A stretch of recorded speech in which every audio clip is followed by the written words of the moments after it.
Your Excellency, this is a surprise. Welcome. What do you mean we have no money? I need at least $1 million for intelligence mission immediately. Everybody I can say knew about Idi Amin. The more he felt insecure, the more ruthless he became.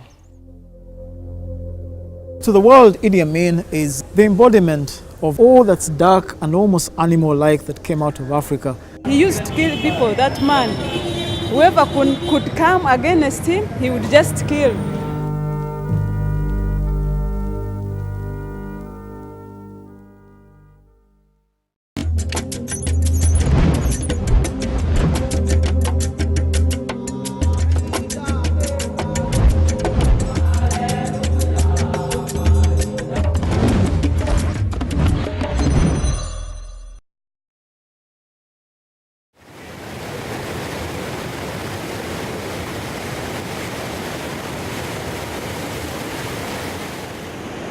Water sports on the River Nile near Bujagali in southeastern Uganda. The speed and power of these rapids attract tourists from around the world. But 40 years ago, this stretch of water was known for a very different reason. The country was then ruled by President Idi Amin. When I was a child, walking down the Nile was really scary, because you feared that anytime a dead body would pop up. And often, sometimes when you would walk down the river, you'd come across a body riddled with bullets. As I grew up, I also got to learn Bujagali was a place where people who had been killed by Amin were dumped. Truckloads would come there and offload their corpses into the river. It was a good place probably to dump the bodies, because the bodies would be swept away and probably crushed on those stones and never recognized.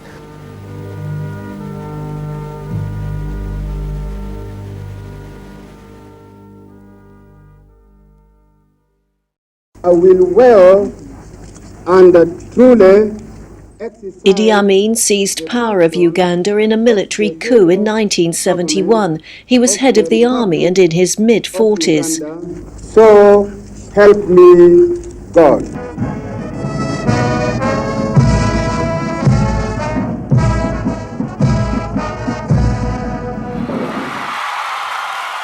Cheering crowds poured out to greet the new leader.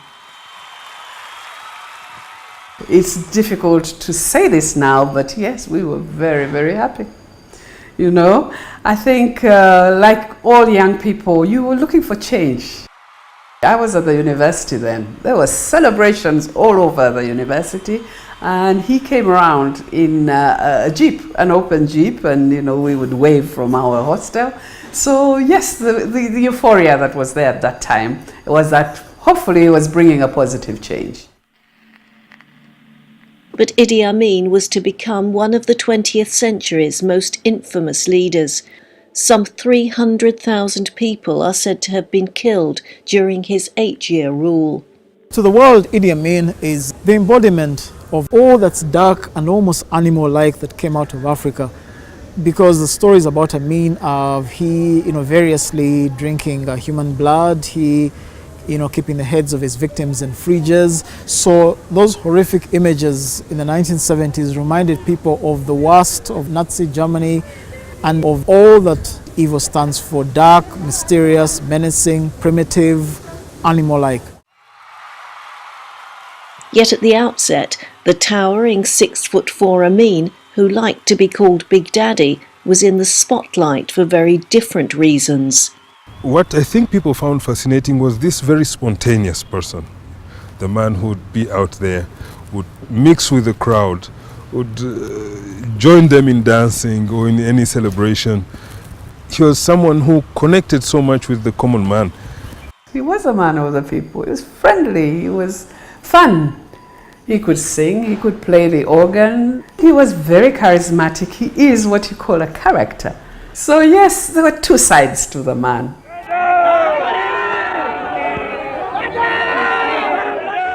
Idi Amin gained power after toppling Uganda's first post-independence president, Milton Obote, under whom the country had become a one-party state. The two men had been allies, but were now deadly enemies. They also came from different ethnic groups, Amin was a Kakwa, while Obote drew his support from the Langi and Acholi peoples. The members of the Uganda Army and Air Force decided to take over from the civilian role because of the last arrangement which were made by the Dr. Apollo Milton Obote to disarm the whole tribe of Uganda except his own tribe Langi and Acholi. From the outset, Idi Amin grabbed the attention of the Western media. He spoke English rather badly, and therefore he came out as something of a comic, and the British papers made quite a lot out of that. In reality, he was very, very clever. He seemed to be sensible, he seemed to be intelligent, and he was able, therefore, to function in spite of the lack of education, the obvious lack of education. Idi Amin did indeed lack a formal education. Born in northern Uganda in the mid-1920s, he barely went to school. He grew up with almost nothing. Luxury was not part of his life. It was always hardship, always trying to fight to survive. He was raised up mainly by his mother, my grandmother. She was also just, very tough, big woman, just like my father somehow. Like many poor Ugandan boys seeking an escape from poverty, Idi Amin got a job with the British colonial army. He was a cook in the army, and when they were looking for more people, for more, boots, that's when he got a chance to actually join the real army. That's around the World War time, 1940s. He excelled in the military. He was a very good soldier, and he served the commanders, I believe, as best he could, although he had some excesses where they wanted to discipline him. They just kept promoting him because he was dedicated to the job. He was outstanding. And so he had this, maybe some would call it a meteoric rise in the army. It was while in the army that the athletic Amin enjoyed his first taste of fame. He was Uganda's light heavyweight boxing champion for more than 9 years and remained a keen swimmer throughout his life. Just as impressive was his appetite for women. Polygamy is legal in Uganda, and he had at least 5 wives, countless girlfriends, and is known to have fathered more than 40 children. They lived as an extended family at State House in the Ugandan capital, Kampala. It was fun with my dad. All the time it was fun. Though he was also a very down-to-earth person who wanted to make sure that we are not spoiled kids. In school, he made sure we were treated just the same as all the other kids. Although celebrations had greeted Amin's coup, a year later there was a challenge to his leadership. Milton Obote had by now fled to neighbouring Tanzania, where a number of his supporters had joined him. In early 1972, word reached Amin that they were on the move. The Tanzanian troops are preparing with modern Chinese arms requested by Dr. Apollo Milton Obote to come and attack Uganda. This is the message which I received this morning. Though the attempt was crushed, Amin now harboured a growing concern that Obote would again try to regain power.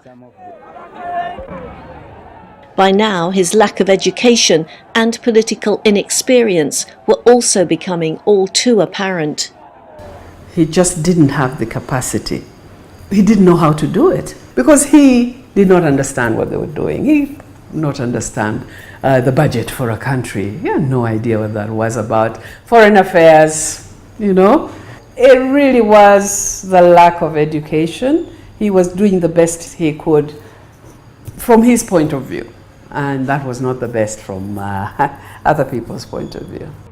In 1972, Amin, a self-proclaimed nationalist, unveiled plans for an economic war on what he called the domination of Uganda by foreigners.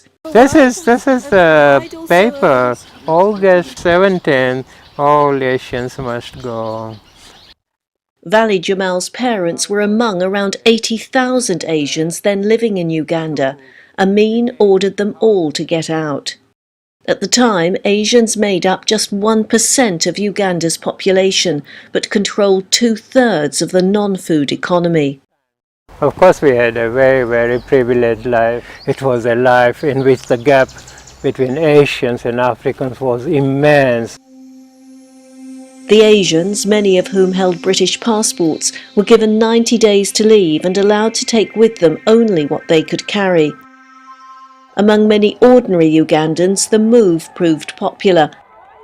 There was widespread looting, and Amin handed over the Asians' property and businesses to his cronies. He sent away the Asians, who were the backbone of the economy. And during that period, all the industries came to a halt, all the social services disintegrated, the schools went rotten, so is the hospitals, so nothing was left for Uganda. Of course, there are people who believe he did us a favor in that the Ugandan entrepreneurs, the local entrepreneurs now came up because they chased the Asians, and most of the other foreigners also left. So business was now open for the Ugandans to take over. But they were not really ready for it at that point in time. If it was now, it would have been different. At that point in time, we were not ready. We were not business people. Do we see him as a monster? Yeah, after a point he was monstrous towards us also. He was very, very frightening to be near. He was frightening to be near. Originally pro-West, Amin had by now swapped political allegiances and was being backed by Libya's Colonel Gaddafi.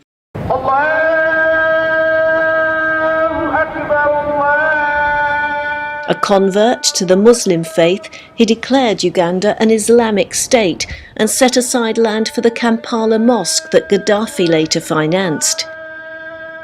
Meanwhile, he wasted no chance to deride the country's former colonial master, Britain.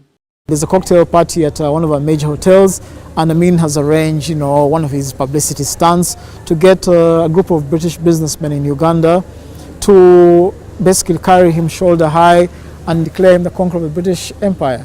So this is Idi Amin trying to posture like, you colonize us, but now you carry me aloft. Now I'm basically your master. The tables have been turned. The flamboyant Amin seemingly revelled in publicity. He's said to have been irked when the Central African Republic's president, Jean Bedel Bokassa, paid a visit and literally outshone him. When Bokassa came here, the whole chest was full of medals, quite a heavy load for him. Amin also thought that was a good idea and also started the same. In ensuing years, Amin bestowed upon himself numerous fake medals and titles. He declared himself Lord of all beasts of the earth and fishes of the seas, as well as the King of Scotland. Actions like these caused Amin to be portrayed as a buffoon and a clown in the West. But back home, his regime was no laughing matter. Our parents would hear them in their conversation talk about people disappearing, talk about people being killed. But we are young, we couldn't understand some of the things. But again, this was further compounded by what we also started witnessing in school, when some children will not turn up and just you hear either their parents have fled or their parents have disappeared. You say there's no opposition to your rule in this country at the moment. Many people abroad would say that that is because most of your opponents have been removed or have fled. No, I think you should not listen too much what exile are telling you. You shouldn't. If you want, you come direct to Uganda and get your representative in Kampala so that he can give you accurate information. But I wanted to ask you, are you not afraid of interviewing the conqueror of British Empire as you are British? You are not afraid of...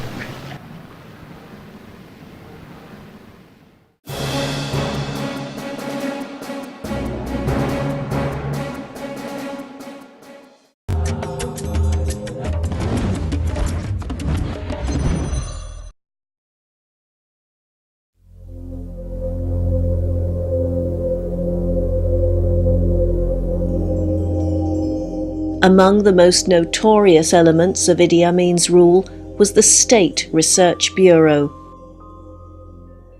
The State Research Bureau is remembered for torture. They had their torture chambers somewhere near the presidential lodge in Nakasero. Nakasero is one of the suburbs of Kampala.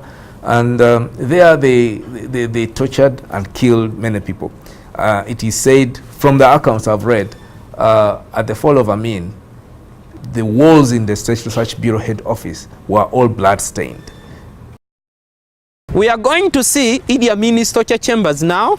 They are quite touching. You might feel bad about it, of course, but the thing is, everybody has heard about Amin in life.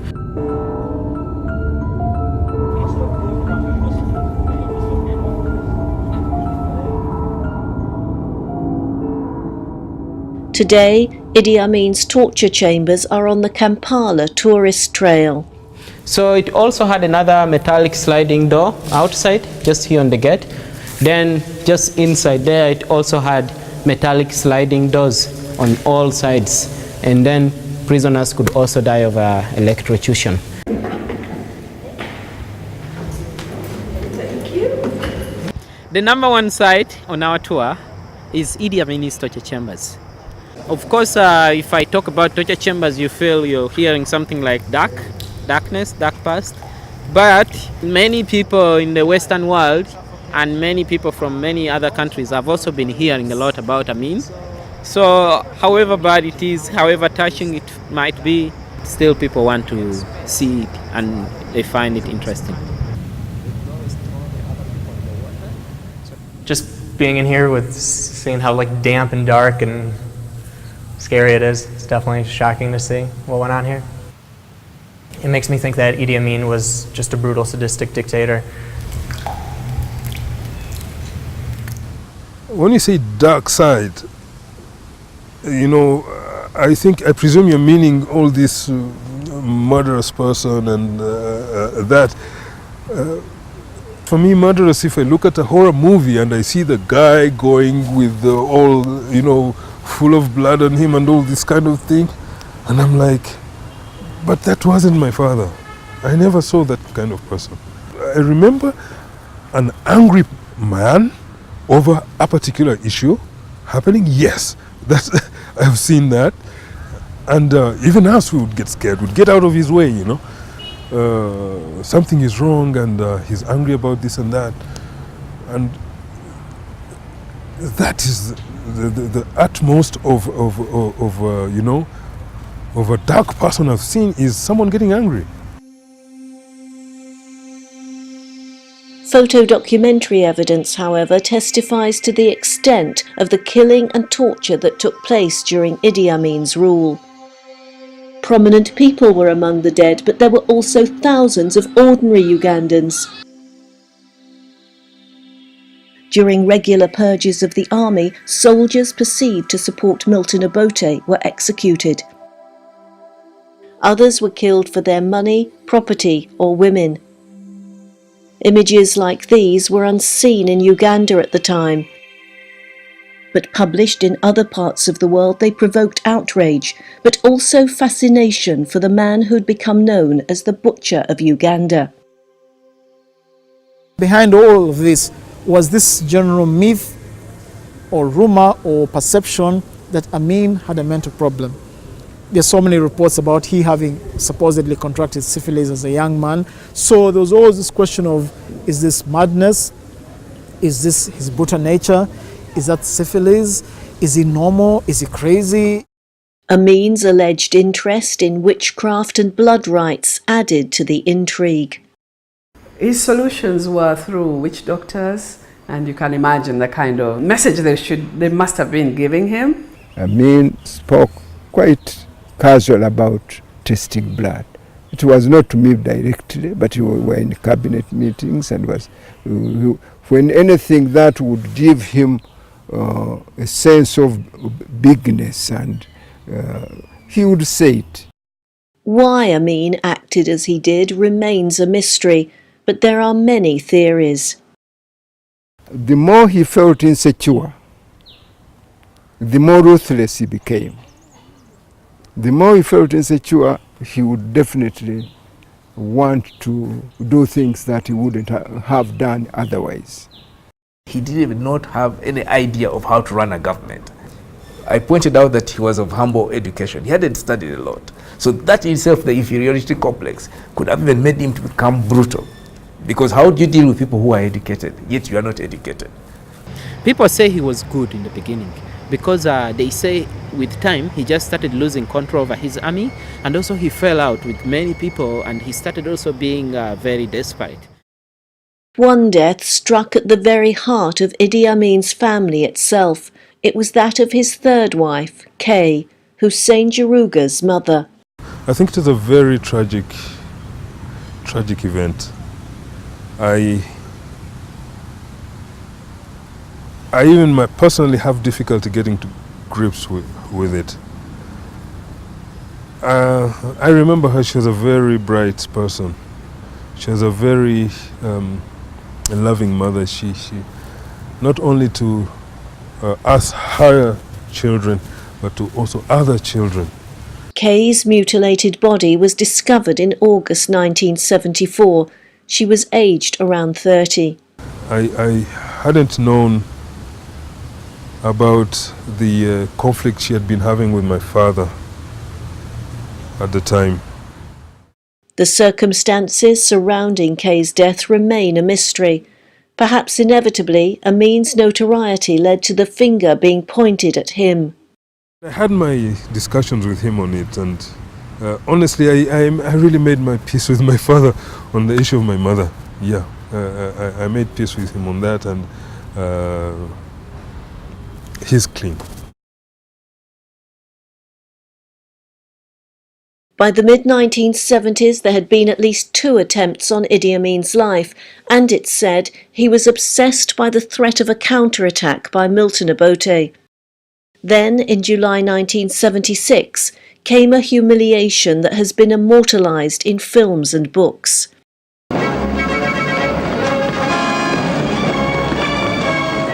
In a daring air raid, Israeli commandos rescued hostages from a hijacked plane Amin had allowed to land at Entebbe airport. The hijackers were pro-Palestinian militants.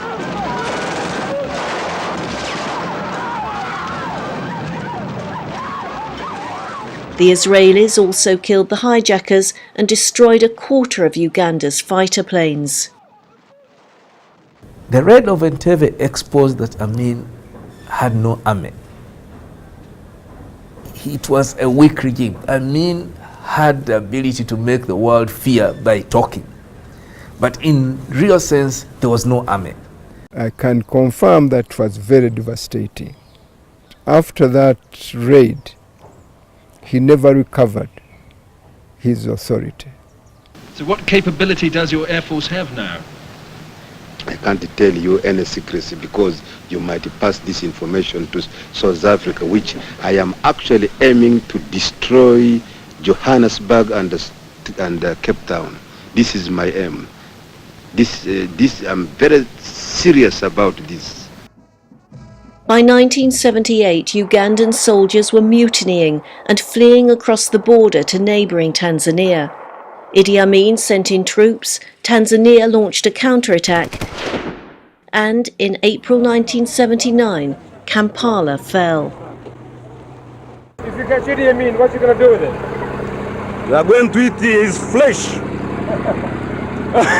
fact, you want his head in Tanzania, his head. We'll put him in a museum if it's possible. But Idi Amin was not captured. He fled first to Libya and then to Saudi Arabia. Here, he and family members were given a home in Jeddah.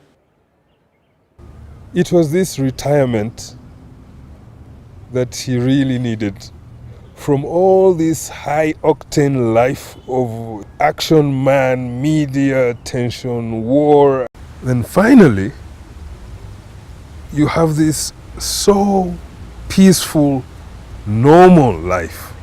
He used to tell us, this is what I want the most. I want to be able to drive my own car without this bodyguard and go to the supermarket or to the hotel to have, he liked Turkish coffee, to have his Turkish coffee, or have a meeting with an old friend, or, you know, he kept himself fit really up to the end. He liked going swimming particularly. In 1980, a BBC television crew tracked Amin down. In the meantime, his worst fears had been realised. His archenemy, Milton Obote, had become Uganda's president once more. You know what Obote said last week? I heard him say it. He said that Idi Amin Dada should be brought back to Uganda in chains. That's what he said at that rally. Yes, but he knows that I am very popular. Obote is against any leader popular in Uganda because he is unpopular. Even in exile, Idi Amin remained in the limelight. 1981 saw the release of the first of a number of feature films based on his life. I need at least $1 million for intelligence mission immediately. The film, which portrays the former president as a brute and a tyrant, was a popular success in many parts of the world. We're simply out of foreign currency. Well, print more. A copy even reached Idi Amin himself in Jeddah. Suddenly I received a call from my production manager in London. He said, "Sheldon, you can't believe, something, Idi Amin have called here, right, and he has congratulated you for making the film." Right? He said it was first-class film. That's what he said. He was only interested in publicity, whichever way he gets it. Whether it's bad publicity or good publicity, it never bothered him. Never bothered him.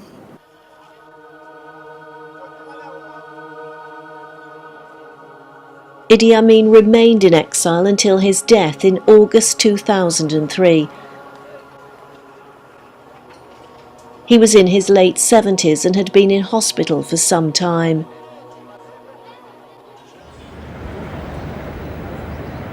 Today, Uganda is one of the world's fastest growing economies.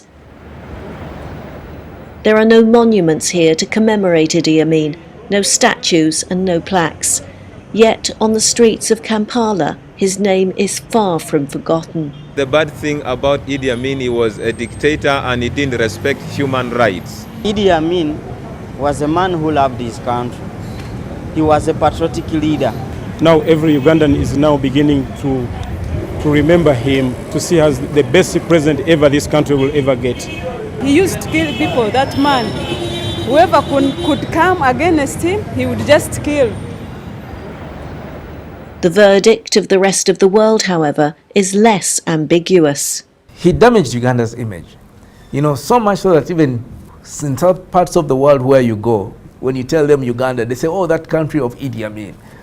Nearly the whole world got to know that there was a brutal dictator in Uganda. Well, he made us famous for the wrong reasons. Everybody have been promoting investment for the last 11 years, and the only thing some people knew about Uganda, everybody I can say knew about Idi Amin.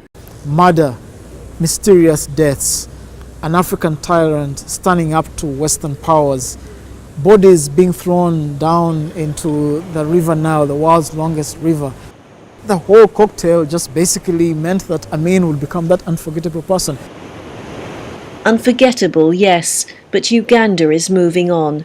And this stretch of the Nile, where children once feared to walk, is now a place to relax and have fun.